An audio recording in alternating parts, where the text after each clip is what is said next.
Thank you very much, Mr. Dorn, for your kind words. Congratulations to the Daharan High School class of 2013. In order to deliver a memorable speech, one must utilize one's best skills. And so, to begin, I have resolved that I am best at embarrassing myself. And that is exactly what I plan to do.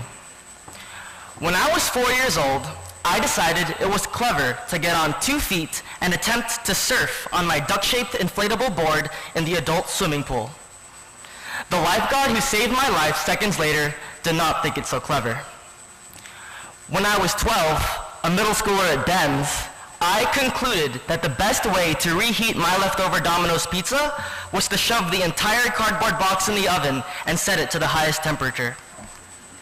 My older brother soon learned the complexities of using a fire extinguisher and also discovered 15 new ways to call me stupid. In fact, just a few months ago, as a graduating senior preparing to go to college, I was packing my bags for an overseas school trip when my mother stormed into my room, screamed something at me in high-pitched Filipino, and demanded I leave so she could pack my bags for me.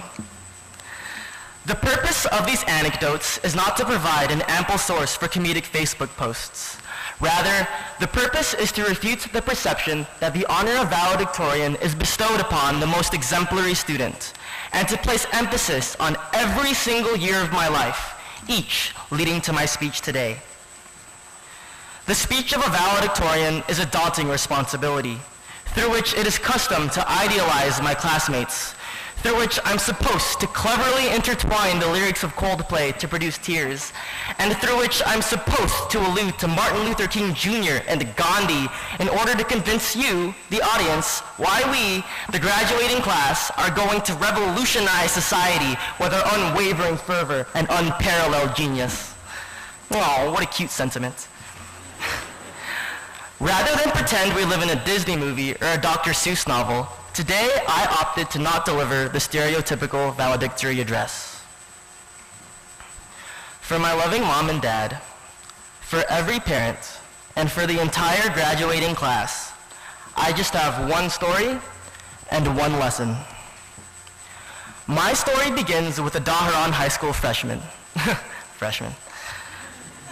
The high school counselor approached him and asked, "What are you going to do? What classes are you going to take? Have you thought about a career? There is not a minute to waste." And after a long discussion, the freshman looked directly at the counselor and said, "Mishwar." For those of you who don't know, the word mishwar is an essential tool in any DHSer's vocabulary. Translated into English, the Arabic word mishwar means long journey. Our resourceful ingenuity has converted mishwar into a tool used to describe any painstakingly undesirable process. Mishwar doing my homework, mishwar AP exams, mishwar doing a senior prank, let's just sleep in front of Joffrey's. And the mishwar that has stuck with me and every single one of my peers since our first steps through that tunnel, Mishwar High School.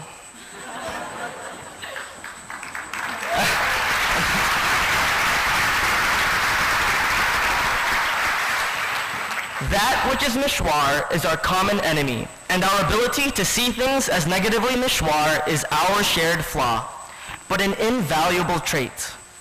Without complaining about how soon a talent show was, our bands and singers would never have stepped up their practice schedules and delivered memorable performances. Without complaining about the blistering heat, our award-winning athletes would never have realized the extra effort required to dominate PsyCAC tournaments. Without complaining about the rigorous and busy schedules that challenged each and every one of us high schoolers, we never would have enjoyed every second we had with one another as much as we did. The lethargic attitude associated with using the word mishwar is just one of the many faults in my class. Some of us are too ambitious, others are too reckless, some are melodramatic, while others are too reserved. I won't say who, but some of us can't even pack our own luggages. Some are too funny, others are sensitive, and the select few of us, I think you know who you are just way too excessively happy and cheerful. But if your definition of faults exclusively pertains to issues that need fixing, then it starkly conflicts with my own definition. In our flaws, I see character. In our quirky habits, I see diversity. In our failures, I see growth. Too often do we focus on the ideal of perfection, on the ideal future, on the ideal destination, that we forget about the journey itself, no matter how problematic. Today is graduation day. Today is the destination each and every one of us has been hoping to reach for 4 long years. And congrats, we've reached it.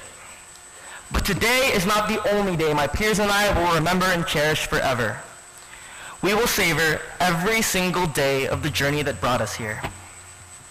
We will never forget those who have helped us, the friendships we have forged, the teachers and mentors we will forever treasure, our parents to whom we owe our lives and anything to which we can assign a greater value. 4 years ago, I was that immature high school freshman, and I too believed that the valedictorian was obligated by societal expectations to discuss the perfect qualities of a graduating class and to romanticize the achievement of graduation itself. However, here I stand today, urging my fellow peers to celebrate their characteristics, which are not so perfect, to be proud to have finally conquered the mishwar that is high school, but to also take a moment, step back, and thank all of those who have contributed to your successes. I'm glad that none of us are perfect. I'm glad that I decided to shove that cardboard box into an oven. Because if we were flawless, there would be no risks to take, no friends or family to rely on, and no achievements to value. Our imperfections are the glue which holds us together, are the obstacles which we overcome with collective strength, and are the reasons I'm up here at this podium today. Without imperfection, there is no journey.